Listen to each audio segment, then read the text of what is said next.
What would the world look like if people felt like they mattered? Welcome to the Lead with Love podcast, exploring what it means to lead with love in business and life. I'm your host, Jada Selner, and in this show, I'll share meaningful conversations to help you, the creative, the entrepreneur, the world changer, reach more people, go after your dreams, and serve your community with love. I appreciate you joining me. Now let's get cozy and start today's episode. Hey, today is a solo episode of the Lead with Love podcast, and I'm excited to connect with you. I've been stirring with this question. You know, there's a lot of different seasons and cycles that we have in creating beautiful work in the world. You know, when we want to change the world, we have a mission where we want to create a bigger impact and we want to transform people's lives. There's these seasons that we find ourselves in, and a lot of the people that I work with and that I connect with on a peer-to-peer basis, there are moments where we can get stuck in overwhelm and not shoring. That'll be a new term. I'm not shoring right now. But not knowing what direction to move in next. So if that is you, where you're kind of in this space of where am I really? And the question that I have for you today is, how do you know when to push? How do you know when to pause? And how do you know when to pivot? So as I ask you that question right now, you know, how do you know that for yourself? And I'm going to break these three things down and also kind of share the opposite of what might be happening when you think that you might be pausing or you might be pushing or you might be pivoting, some of the things that can come up in those phases. So I look at the cycle of pushing, right? A lot of times you can be like, oh, I don't want to push, you know, I don't want to hustle. I don't want to burn out. But actually pushing is about, you know, this extra level of effort and energy.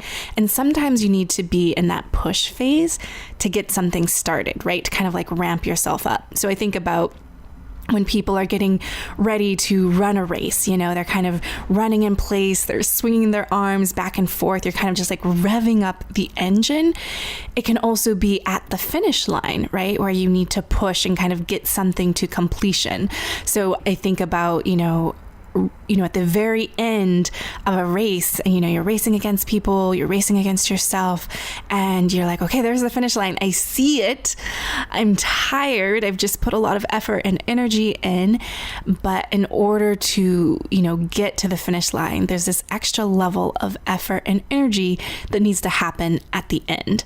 And for myself, I tend to be a starter. You know, I've got lots of great ideas, and getting things, you know, to the starting line, getting things started is really, really easy for me. So usually I find myself in the cycle of needing to be in the push phase at the very end.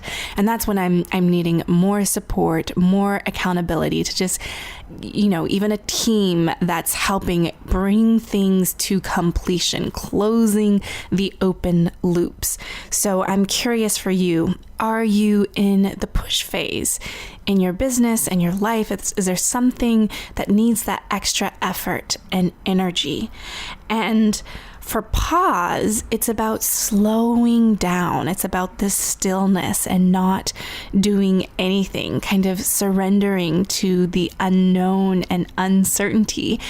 And pausing can feel very peaceful, but in the beginning of choosing to surrender to the phase of pause can also feel very stressful and almost a level of anxiety, right? It's like, oh, if I'm not doing anything, then I'm not going to get the results that I want.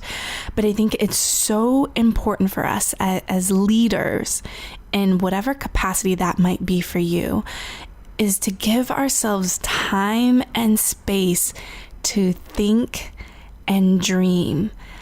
I think that oftentimes we don't give ourselves enough time to sit with our own thoughts and not trying to get all the feedback from the outside world, outside sources, information that actually clouds what we truly think and what we truly know to be true.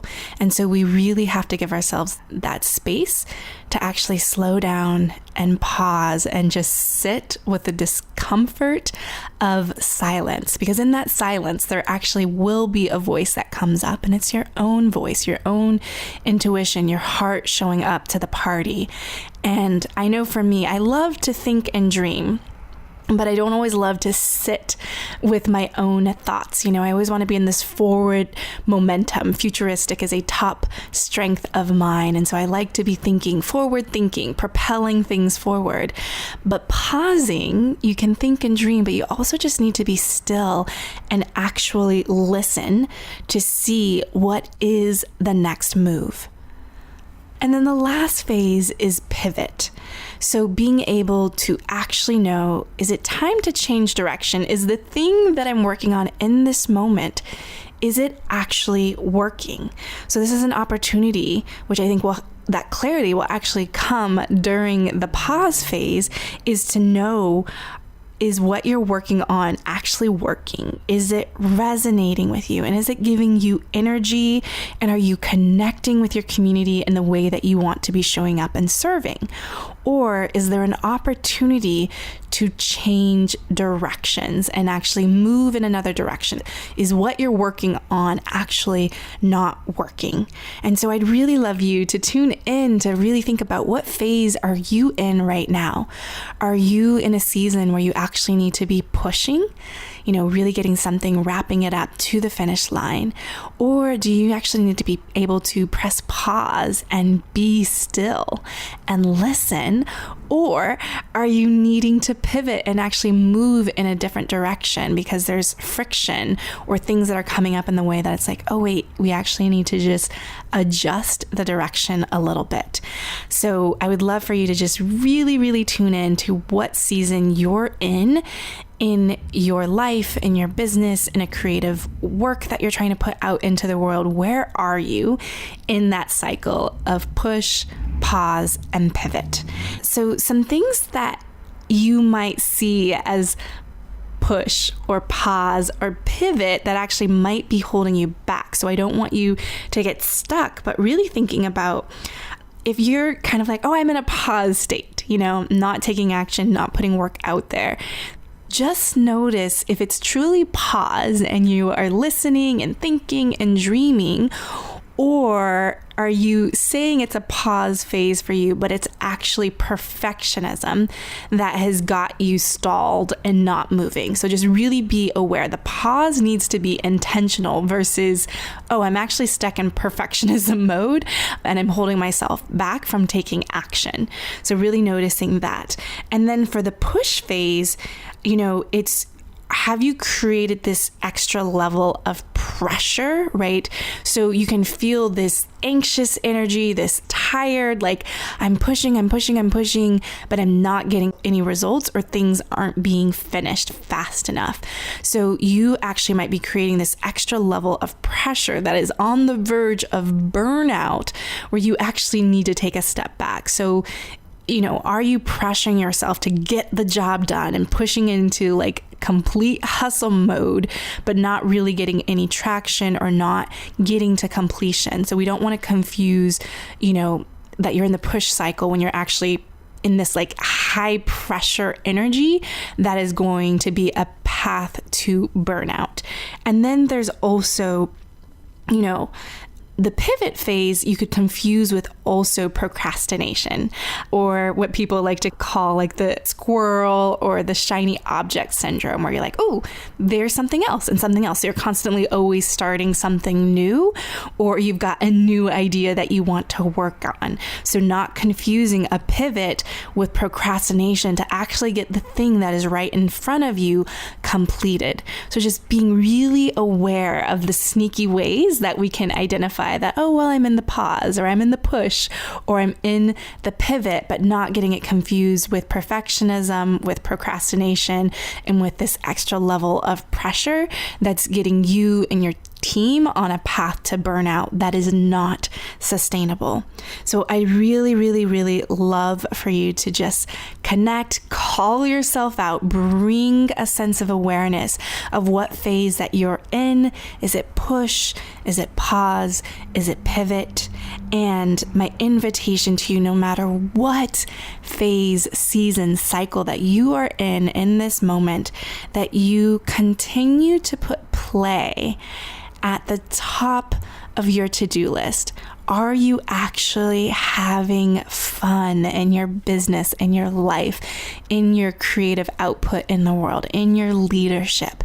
Because so often we can get caught in this hamster wheel of just this like boredom, being not motivated, uninspired, and just feeling this lack of fun and enjoyment in your life. So bringing play back to the forefront, no matter if you are in that season of push or pause or pivot, that we make it actually fun and enjoyable for ourselves.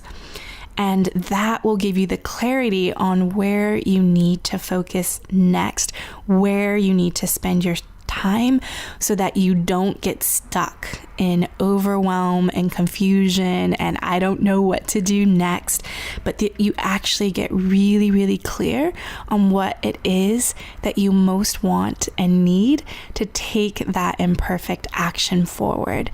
So I hope that you are having a beautiful, beautiful day. And if you want to continue this conversation, feel free to follow me over on Instagram.com/Jada Sellner. That's JADAHSELLNER. And of course, if you want to learn more ways on what I'm up to and getting the full show notes, make sure you go to JadaSellner.com/podcast, where you'll see all the great interviews of people that I have talked to, having conversations about how to lead with love in business and life. So until we speak again, I will talk to you soon. Bye. Thank you so much for your heart and attention in listening to Lead with Love. If this message, leading with love in life and business, and remembering the humans and beating hearts behind the numbers and all of that good stuff, I would love for you to take the time to leave an honest review.